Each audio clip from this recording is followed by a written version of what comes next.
o bolsonarismo está numa encruzilhada, ela está em crise.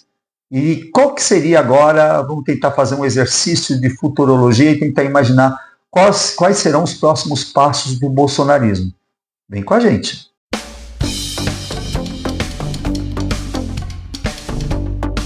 Vamos lá, gente. Essa semana teve um fato novo, muito importante, muito relevante, que foi o de que Donald Trump retirou as sanções via Lei Magnitsky sobre Alexandre de Moraes. Isso significa que Trump, agora de vez, ele tirou o apoio ao Bolsonaro. O Bolsonaro está totalmente no ostracismo diante do governo americano. Então, aquilo que o Dudu Bananinha foi fazer lá no exterior, tentar agitar, tentar jogar o governo americano contra a estrutura econômica do Brasil para que suavizasse a situação criminosa deles aqui dentro, está totalmente naufragado, o que significa que o discurso de que o Lula é o terrível comunista que deve ser combatido e é combatido pelos americanos, pelos estadunidenses, isso caiu totalmente por terra, totalmente, completamente. Mais ainda, a questão, essa ideia de que Alexandre de Moraes seria um ditador, afinal de contas, a Lei Magnitsky, ela é aplicada com pessoas que estão infringindo os direitos humanos, como se os Estados Unidos, de fato, o governo dos Estados Unidos, de fato, estivesse preocupado com os direitos humanos. A gente sabe que nunca teve, mas ele aplica essa lei toda vez que lhe convém com esse argumento. Significa que o governo americano acabou de reconhecer que Alexandre de Moraes não está fazendo nada mais, nada menos do que defendendo a Constituição brasileira, e que não existe de forma alguma na Constituição brasileira alguma coisa que possa lembrar aversão aos direitos humanos. Ou seja, a partir desse momento teve uma validação do governo americano ao governo Lula e às atitudes de Alexandre de Moraes. Significa que Bolsonaro está no ostracismo. Ele está lá totalmente numa situação onde politicamente ele perdeu totalmente o apoio externo. Isso seria basicamente o resumo da situação. Então, a extrema-direita está simplesmente numa sinuca de bico, não sabe o que fazer. Mas, na verdade, eu já estou aqui intuindo o que vai acontecer em termos do discurso da política da extrema-direita. Tá? Em primeiro lugar, tem que dizer o seguinte, que a questão da economia no Brasil, ela vai muito bem no governo do Lula, dentro da medida do possível, né? Nós temos os menores índices de desemprego da história do país, está faltando mão de obra, isso é muito bom para o trabalhador, não adianta vir com mimimi, porque até onde eu sei, a maioria é o povo trabalhador, o que interessa é ter emprego, e tendo bastante emprego, falta pessoas para ocupar esses cargos, né? Isso faz com que exista uma pressão para aumentar o salário. Isso significa que agora o Lula, vindo com a questão da redução da jornada de trabalho, o fim da escala 6x1, ele tende a aumentar sua popularidade. Você tem uma situação onde teve um pequeno crescimento do PIB, mesmo com juros altíssimos. Você tem uma situação onde a inflação está sob controle. Você pode falar, não, o preço da comida está caro, mas o preço da comida cresceu, começou a crescer lá na crise com a Dilma, porque existia uma pressão política para derrubar ela. Depois nós tivemos uma sucessão de má gerência vinda após a queda da Dilma por conta do golpe que teve, né, onde o Temer assumiu o governo.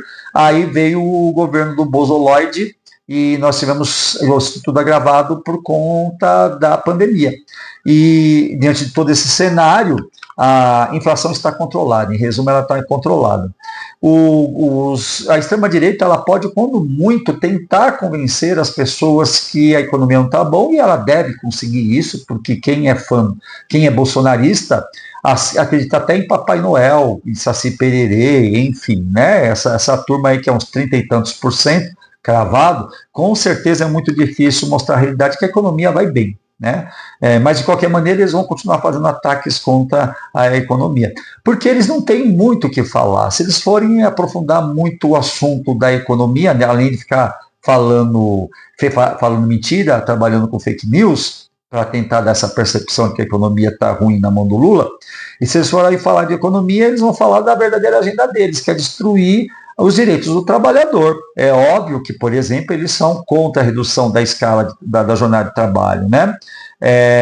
E tipo, a gente vai ter assim uma situação onde eles vão evitar estar falando de economia, porque o discurso deles é neoliberal, é redução do tamanho do Estado, é diminuir o acesso ao serviço público e prejudicar a qualidade do serviço público, é uma política contra, vamos dizer assim, as ações do Estado para tentar igualdade social, né? Equidade social também, né? E o anarcocapitalismo, que é a quebra de toda a noção da lógica das coisas racionais em termos de vivência social, de normas sociais e da estruturação da economia, né? Aquela coisa, quem pode mais chora menos. Eles não vão falar que eles são contra pobre, em resumo, né? Então eles vão evitar falar de economia, porque eles odeiam pobre. Os políticos de extrema-direita falam isso, convence uma pessoa pobre de que ela não é da classe trabalhadora, que agora ela é empreendedora e tem a tal da meritocracia, ele consegue vencer tudo e não precisa do Estado. E esse é o discurso que o Lula prova que não. Quando o Estado ele investe, a economia funciona, porque nós temos um país com grandes desigualdades sociais e econômicas, e as ações do Estado são para lá de precisas, e na verdade o Brasil precisa muito investir no serviço público. Bom, então eles vão investir no quê? Agenda de costumes. Isso é óbvio, eles vão atacar quem? Eles vão atacar a comunidade LGBTQIAN+, que isso é a nossa principal preocupação aqui no canal. Eles vão atacar o quê? Eles vão atacar os movimentos sociais, eles vão atacar o movimento feminista, o movimento negro, eles vão atacar todos os movimentos de minoria, mas especificamente a agenda de costumes. Então eles vão falar muito de aborto, eles vão falar muito de transexuais, porque falar de gay até que não está dando tanto ibope hoje no meio conservador, porque uma pessoa transexual assusta muito mais do que uma pessoa gay, já que o gay, quer queira ou não, é alguma coisa muito mais íntimo do que você aparecer socialmente com o seu gênero lido de um modo diferente do que a sociedade espera, né? E com isso nós ainda estamos vivendo sequelas do bolsonarismo. O feminicídio está na estratosfera. Por um outro lado, nós vemos então que a direita ela se cala diante do feminicídio, não quer falar sobre o machismo e como combater o machismo e a misoginia.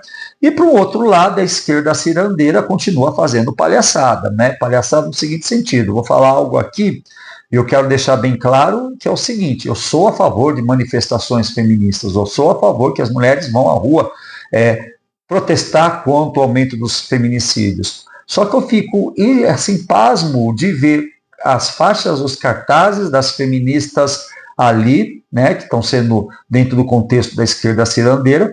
Em nenhum momento se fala de educação sexual. Veja só que legal, as pessoas estão querendo combater violência contra a mulher sem colocar os homens, ou especialmente os meninos, os nossos jovens, na roda de conversa junto com meninos, meninas e um professor orientando para discutir as relações de gênero. Eu não estou falando de identidade de gênero, hein? Também é para ser feito isso, mas estou falando de relação de gênero. As feministas e a esquerda cirandeira não está conseguindo trazer isso para a pauta.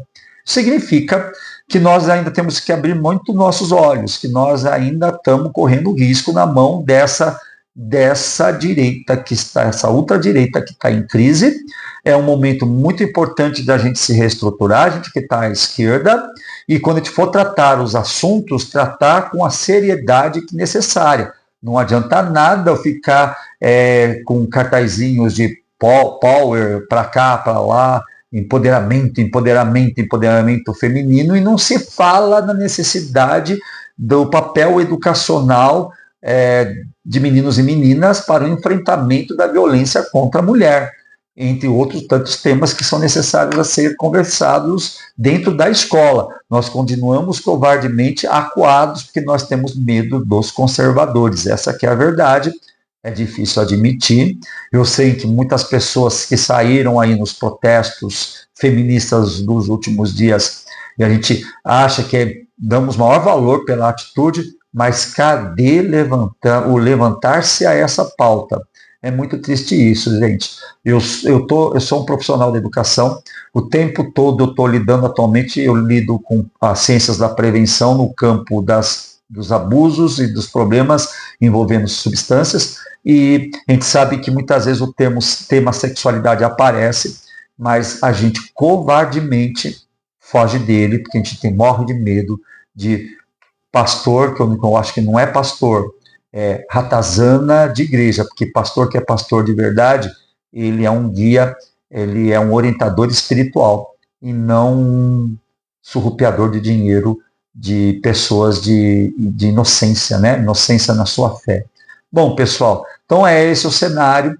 Os nossos queridos bolsominions vão começar a alinhar o seu discurso e cada vez mais eles vão enveredar pelas fake news e principalmente eles vão retomar de onde eles conseguiram a força deles, que é a agenda de costumes, deturpada e virada do avesso. E o mais triste é que a gente percebe que a esquerda muitas vezes não está preparada para falar da agenda de costumes. Faz um discurso facilmente, que pode ser facilmente atacado pela extrema-direita. Gostou desse vídeo? Deixa o seu like, inscreva-se no nosso canal. Beijo, fui!